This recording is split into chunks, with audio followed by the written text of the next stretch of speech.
ఇప్పుడు మన దేవుడు లోకములో ఈ ప్రాంతంలో ఈ దేశంలో ఈ కుటుంబంలో మన దేవుడు మనల్ని గుర్తించాడు కాబట్టి మనము ఆ దేశమును బట్టి ఆ కుటుంబాన్ని బట్టి ఆ తల్లిని బట్టి మనకు కలిసిన సమస్తమును బట్టి దేవుని మనము ఆరాధిస్తాం.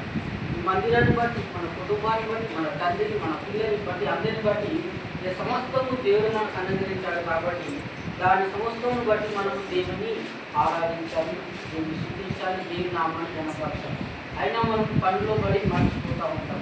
అప్పుడు ఆ మాట మనం వర్తిస్తూ ఉంటాయి. వీరేమి చేయించున్నారు లేదో వీరు ఎరగరు అంటే లోకాశలో పడిపోయి మన సొంత ఆలోచనలో పడిపోయి దేవుని చిత్తాన్ని ఎరగక మనం ఏం చేస్తున్నామో ఎరగరని పలికాడన్నమాట. అదేవిధంగా నీవు తిని తృప్తి పొందమన్నాడు. ఈ దేవుడైన యెహోవా నీకు ఇచ్చిన మంచి దేశమును బట్టి. అదేవిధంగా ఇప్పుడు ఇది మనకి ఇచ్చిన దేశం మనకు మంచి దేశము శాపగ్రస్త దేశము. తినడానికి సమస్తమును కలిగజేశాడు ఆయన. ప్రతిదీ మన కొరకు ఆయన సిద్ధపరచాడు. అదేవిధంగా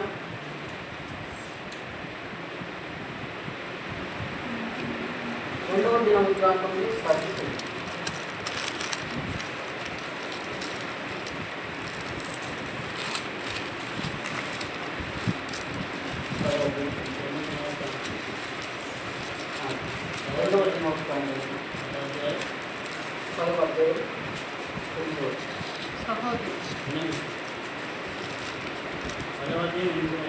వీరును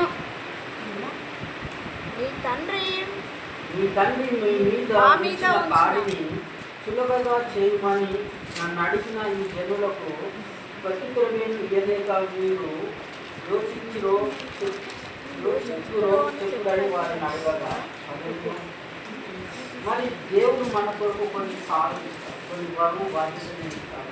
అవి ఏంటంటే మన కుటుంబ బరువు బాధ్యతలు, మన సంఘ బరువు బాధ్యతలు, మన ఇంటి బరువు బాధ్యతలు, మన వ్యవసాయ బరువు బాధ్యతలు, సమస్తము దేవుడు కొన్ని బరువు కాడిని మనం పనిచేస్తాడు. ఎందుకంటే ఆ బరువు లేకపోతే ఆ కాడి లేకపోతే విచ్చలవిడిగా జీవిస్తాం. మనం ఏ అడ్డు లేకుండా మనం జీవిస్తాం. కాబట్టి దేవుడు మనకు కుటుంబాన్ని ఏర్పరచాలి. మనకు కావాల్సిన అన్నిటిపైన ఆయన అధికారం ఇచ్చాడు. అయినా వాటిని తొలగిపోయి మనము ఇష్టానుసారంగా జీవిస్తాం. మన కుటుంబాన్ని మన తండ్రిని ఎప్పుడు గౌరవించక కొన్ని సమయాల్లో మరి ఎవరిని గౌరవించమని మన కన్న తల్లిని గౌరవించి మన కన్న తల్లిని గౌరవించి అంటే వారు ఎన్నో శ్రమలు పొందారు. మనకంటే ముందుగా వారు ఎన్నో శ్రమలు పొందారు. వారు కలిగిన జ్ఞానం బట్టి వారు కలిగిన ఆలోచన బట్టి వారు జీవితం కొనసాగించినారు. కాబట్టి వారు ఏదైతే కొదవగా ఉందో ఆ కొదవలో వారు జీవించారు. కాబట్టి వారు అధికమైన జ్ఞానంతో వారికంటే అధికమైన పనులు మనం చేస్తాం, అధికమైన కృపలు మనం ఉన్నాం. కాబట్టి వారు పొందిన గాయములు వారు పొందిన శ్రమలను మనం జ్ఞాపకం చేసుకొని ఎవరిని కూడా నిందించకుండా మనము ప్రతిరోజు దేవుడు ఏదైతే మనకు కలగజేశాడో దాన్ని దేవుడిని స్తుతించాలి, ఆరాధించాలి. అప్పుడు మాత్రం దేవుడికి ఆరాధన మనం చెందుతుంది. మనం చేసే ప్రతి ప్రార్థన ప్రతి ఆలోచన దేవుడికి చెందబడతాయి. హల్లెలూయా. నీ తండ్రి మీ మీద ఉంచిన కాడిని చులకనగా చేయమని నన్ను అడిగిన ఈ జనులకు ప్రత్యుత్తరమే ఇవ్వాలని వీరు యోచించురో చెప్పుడని వారిని అడగదా. ఆ కాడి గురించి మనం ప్రార్థించాలి. నా కుటుంబ భారం నుంచి, నా కుటుంబ సమస్యల నుంచి తండ్రి యొక్క చిత్తంలో మరి నా కుటుంబాన్ని నడిపించుకోవడానికి మనం దేవుని చిత్తానుసారంగా మనం చింతించాలి. ప్రతి ఒక్కరికి దేవుడు ఒక బరువు ఇస్తాడు, ఒక బాధ్యతని ఇస్తాడు. మరి కుటుంబంలో ఏ బరువు బాధ్యత లేకుంటే వారు ద్రోవ తప్పిపోయి ఉంటారు, వారు మార్గం తెలియని వారు ఉంటారు. ఆ కుటుంబానికి రక్షణ ఉండదు, ఆ కుటుంబానికి మార్గం తెలియదు. కాబట్టి వారికి దేవుడు ప్రతి కుటుంబానికి ప్రతి కుమారునికి దేవుడు ఒక కాడిని ఒక బరువు బాధ్యతలు ఇస్తారు. హల్లెలూయా. ఆదికాండము 11.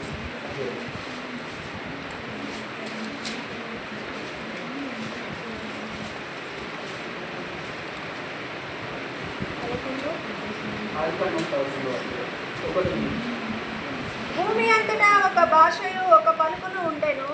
వారు తూర్పున ప్రయాణమై పోవుచుండగా షీనారు దేశమందొక మైదానము వారికి కనబడెను. అక్కడ వారు నివసించి మనము ఇటుకలు చేసి బాగుగా కాచుదము రండని ఒకరితో ఒకడు మాటలనుకొని రాళ్లను ప్రతిగా ఇటుకలను అడుసునకు ప్రతిగా మట్టికలను వారికి ఉండెను. మరియు వారు మనము భూమి అంతటా చెదిరిపోకుండా ఒక పట్టణమును ఆకాశమునంటూ శిఖరము గల ఒక గోపురమును కట్టుకొని పేరు సంపాదించుకుందాము రండని మాటలను కొనగా యెహోవా చూడ దిగవచ్చును. అప్పుడు యెహోవా, ఇదిగో జనము ఒకటే, వారికందరికీ భాష ఒకటే, వారు ఈ పని ఆరంభించి ఉన్నారు. ఇక మీదట వారు చేయదలుచు పని అయినను చేయకుండా వారికి ఆటంకమేమీ ఉండదు గనుక. మరి భూమి ఆకాశంలో సృష్టించినప్పుడు, భూమి మీద నరులను సృష్టించినప్పుడు ఒకటే కుటుంబం, ఒకటే శరీరం, ఒకటే ఆత్మ. అంటే వారు హృదయములో వారు ఏం చేశారంటే ఇక్కడ పలికిన మాటలు. భూమి అంతటా ఒక వాసి, ఒక పలుకులు ఉండేది. వారు తూర్పున ప్రయాణం పోతుండగా సినారు దేశంలో ఒక మైదానం వారికి కనబడిన అక్కడ వారు నివసించింది. ఆ మైదానంలో వారు నివసించినప్పుడు వారు ఒక ఆలోచన కలిగింది. అదేవిధంగా మనము ఇటుకలు చేసి బాగుగా కాల్చుదాము రండని ఒకరితో మాట్లాడుకుని, రాళ్లకు ప్రతిగా ఇటుకలను, అడుసులకు ప్రతిగా మట్టి తీరును వాడుకుంటుంది. అంటే అక్కడ ఉన్న మట్టిని సిద్ధపరుచుకున్నారు, వారిని ఒక ఇటుకగా మార్చుకున్నారు. వారిని కాల్చినప్పుడు ఆ ఇటుక మట్టి వలె కరిగిపోదు కాబట్టి వారి ఆలోచన అక్కడ దేవుడు సిద్ధపరచాడు. ఆ ఒక కుటుంబము ఎలాగా విస్తరించాలి, కుటుంబము ఒకటే అక్కడ ఉన్న చోటనే ఒక కుటుంబం ఉంటే మరి దేవుని యొక్క చిత్తం నెరవేర్చబడదు. కాబట్టి అక్కడ వారు ఒక గోపురానికి సిద్ధపడ్డారు. అదే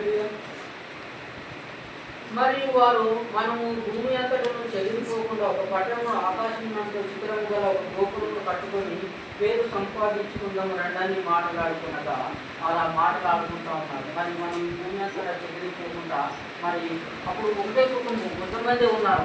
ఏ దారిని వెళ్ళినా మరి తిరిగి వస్తాము రామా అని ఆలోచన తిరగక వారు ఒక సరిహద్దులను ఏర్పరచుకున్నారు, ఒక ఇల్లును ఏర్పరచుకున్నారు, ఒక స్థలముని ఏర్పరచుకున్నారు. అక్కడ హల్లెలూయా. ఆ స్థలాన్ని ఏర్పరచుకున్నప్పుడు వారు ఒక గోపురాన్ని కట్టారు. హల్లెలూయా. కట్టుకొని పేరు సంపాదించుకున్నాము రండని మాట్లాడుకున్నగా యెహోవా నరుల కుమారులు కట్టిన పట్టణములు గోపురము చూడ దిగి వచ్చాను. హల్లెలూయా. వారి హృదయంలో ప్రేరేపించిన ఆలోచన బట్టి దేవుడే ఆత్మానుసారంగా పట్టణాన్ని, ఆ గోపురాన్ని చూడడానికి దిగి వచ్చాడు. అప్పుడు యెహోవా, ఇదిగో జనము ఒకటే, వారికందరికీ భాష ఒకటే, వారు ఈ పని ఆరంభించి ఉన్నారు. మీదట వారు చేయదలిచిన పని ఏమైనాను చేయకుండా వారికి ఆటంకం ఏమీ ఉండదు. మరి వారిలో ఆలోచన పెరిగిపోయింది, ఆత్మవిశ్వాసం పెరిగిపోయింది, దేవుని పక్కన పెట్టేశారు. మరి అంటే వారి సొంత ఆలోచన చేత జీవించనే ఆలోచన వాళ్ళు కలిగింది కాబట్టి వారిని అక్కడి నుంచి విడగొట్టాడు దేవుడు. అంటే మరి మన ఆలోచన మనం ఏం చేస్తున్నాం మనం ఎరగాలి. ముందుగా దేవుని కంటే మనం గొప్పవారం కాదు కాబట్టి దేవుని యొక్క చిత్తం ఏమైందో దాన్ని తెలుసుకోవాలి. తెలుసుకున్నప్పుడే మనము మరి దేవుని చిత్తంలో వారు తెలుసుకొని ఆ పట్టణాన్ని కట్టి అది మరి ఎక్సలెంట్ గొప్ప పట్టణంగా ఉంటుంది. మరి అంటే వారి యొక్క ఆలోచన దేవునికి విరుద్ధంగా